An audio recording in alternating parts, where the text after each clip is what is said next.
That day, when death itself approached the gates of Ayodhya, a single Vanara's divine radiance forced even time to bow, and a simple ring revealed the secret of eternity. When Yamaraj learned that his messengers could not even enter Ayodhya, he became deeply concerned. This was no ordinary matter. The Yamduts, who could reach every corner of the universe, were turning back the moment they approached the city. Yamaraj summoned them immediately. "Tell me the truth," he commanded. "What exactly is happening there?" The trembling messengers replied, "Lord, whenever we approach the gates of Ayodhya, a Vanara stands guard there. From his body shines such powerful divine energy that we cannot move forward. The light burns us. We are forced to return." Hearing this, anger flashed in Yamaraj's eyes.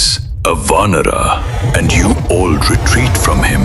Chitragupta stepped forward and spoke calmly.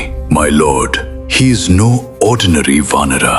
He is Hanuman, the son of the wind god and the eternal servant of Lord Rama. For many years now, no life has departed from Ayodhya because your messengers cannot enter." Now it had become a matter of Yamaraj's authority. Without wasting a moment, he mounted his great buffalo and rode toward Ayodhya. Soon he reached the city's main gate, and there, before him, stood that very Vanara, calm, still, radiant. It was Hanuman, the supreme devotee of Lord Rama. Hanuman folded his hands respectfully. "O Dharmaraj, welcome to this sacred city. Please tell me, what brings you here?" Yamaraj replied firmly, "I have come to meet Lord Rama.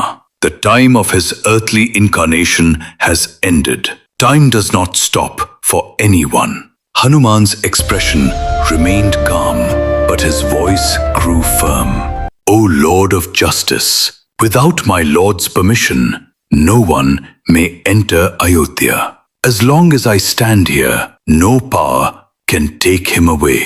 Yamaraj's face hardened. "Are you trying to stop time itself, Vanara?" he thundered.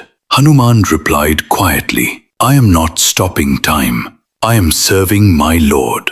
Now words were no longer enough. Yamaraj raised his terrible weapon, the Yamadanda. Thunder echoed across the heavens, and the battle began.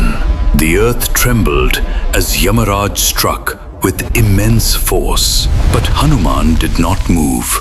He swung his mace and blocked the attack. When the two divine weapons collided, a thunderous sound echoed through the universe. For a moment, everything seemed to stop. Yamaraj attacked again with his massive mace. The blow carried the force of cosmic destruction, yet Hanuman stopped it once more. Their weapons collided, and Yamaraj's mace shattered into pieces. For the first time, Yamaraj was surprised. Immediately he drew his sword and hurled it toward Hanuman. The blade flashed like lightning, but Hanuman caught it in mid-air. Then he clenched his fist. The sword shattered instantly. Now concern rose within Yamaraj's mind. Anger, humiliation, and challenge burned inside him. Finally, he lifted his most powerful weapon, the Yamadanda. Even the gods trembled before this staff of cosmic justice. With tremendous force, Yamaraj hurled it toward Hanuman. The weapon advanced like blazing fire. Hanuman's eyes blazed like flames. At once, he began expanding his form. Within moments, his body grew as vast as a mountain. Before him, even Yamaraj appeared small. And as the Yamadanda reached him, Hanuman opened his colossal mouth and swallowed the weapon as easily as if it were nothing. The heavens fell silent. Yamaraj stared in disbelief. His most powerful weapon had failed. Hanuman then stepped forward and struck once with his mace. The blow was not meant to destroy. It was a warning. Yamaraj staggered backward. For the first time, death itself had tasted defeat. Realizing the situation, Yamaraj withdrew from the battlefield and returned to Yamlok. When he arrived wounded, silence spread across his realm. The Yamduts stood frozen. One question burned in every mind. Who had defeated the Lord of Death? Yamaraj remained silent, but inside him, a fire burned. This was not merely defeat. It was a challenge, and he vowed he would return. Time passed. One day, in the royal palace of Ayodhya, Hanuman was gently pressing Lord Rama's feet. The palace was peaceful. Lord Rama sat on his throne, lost in thought. His eyes rested on the ring upon his finger. Suddenly, the ring slipped and disappeared into a tiny hole in the ground. Rama immediately said, "Hanuman, my ring has fallen below. Bring it back quickly." Hanuman instantly took a tiny form and entered the hole. He moved swiftly downward, but something strange happened. The ring kept moving ahead of him. No matter how fast he moved, it remained out of reach. Hanuman increased his speed. He seemed to pass through countless layers of the earth. It felt as if he was circling the entire world, yet the ring moved faster. Hanuman wondered, what divine play is this? Is this a test? Meanwhile, Yamaraj once again began his journey toward Ayodhya. At last, Hanuman saw the ring fall into a deep cave inside Mount Sumeru. He quickly entered.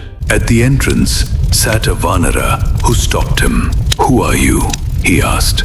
Hanuman replied calmly, "I am Hanuman." The Vanara laughed. "You, Hanuman? The real Hanuman is inside." Hanuman was astonished. He entered the cave. Inside he saw a radiant divine presence. There sat a gigantic Hanuman, vast as a mountain. Smiling, he said, "Welcome, son of the wind god. Why have you come here?" Hanuman asked humbly, "Who are you? How can there be two Hanumans?" The giant being replied, "I am the Hanuman of a previous cosmic cycle. You are the Hanuman of this one." Hanuman stood stunned. "I came to retrieve my lord's ring," he said. The giant Hanuman pointed to one side. Hanuman looked and froze. There was a massive pile of rings, countless rings, as far as the eye could see. The giant Hanuman explained, "Whenever Lord Rama descends to earth, at the end of his divine play, he sends his Hanuman to retrieve a ring. One ring arrives here, two remain. One Hanuman takes a ring back, the other stays here." Hanuman asked in amazement, "So this has happened many times?" The answer came calmly, "Time is infinite. The incarnations of Rama are infinite. You are witnessing only one cycle." Hanuman's eyes filled with tears. He now understood. This was never about a ring. It was about the endless cycle of time. Meanwhile, at the gates of Ayodhya, Yamaraj arrived again. But before he could call Hanuman, a divine voice echoed from the heavens. "O Dharmaraj, Lord Rama awaits you. Enter the palace before Hanuman returns." Rama welcomed him with respect. The two sat face to face. Yamaraj spoke gravely, "Our conversation must remain secret. If anyone hears it, the punishment must be death." Rama agreed calmly. He called Lakshman, "Guard the door. Until I call you, no one must enter." Lakshman stood watch. Inside, Rama and Yamaraj discussed the completion of the divine incarnation. At that moment, the sage Durvasa arrived at the palace. "I must meet Lord Rama immediately," he demanded. Lakshman bowed respectfully. "My lord cannot meet anyone right now." Durvasa's anger erupted. "If you stop me, I will curse the entire city of Ayodhya." Lakshman faced a terrible dilemma: his lord's command or the destruction of Ayodhya. Within moments, he made his decision. He stepped inside. The rule had been broken. Yamaraj vanished. Rama understood everything. Now Dharma had to be upheld. Lakshman silently accepted the consequence. He bowed to Ayodhya, walked to the banks of the Sarayu river, and entered the water. Thus Lakshman departed from his earthly form. Meanwhile, Hanuman returned with the ring. But when he reached Ayodhya, everything had changed. Lord Rama stood on the banks of the Sarayu. The time of his departure had come. For a moment, anger rose in Hanuman's heart toward Yamaraj, but soon he understood. This was his Lord's divine plan. Rama called Hanuman closer. In a gentle voice he said, "Hanuman, remain on earth. As long as my name exists in this world, you will live. Wherever my story is told, you will be present." Hanuman fell at his Lord's feet, tears flowing from his eyes. Lord Rama then stepped into the waters of the Sarayu. The incarnation was complete. It is said, that day even death understood something. Time takes everyone. But before true devotion, even time must pause.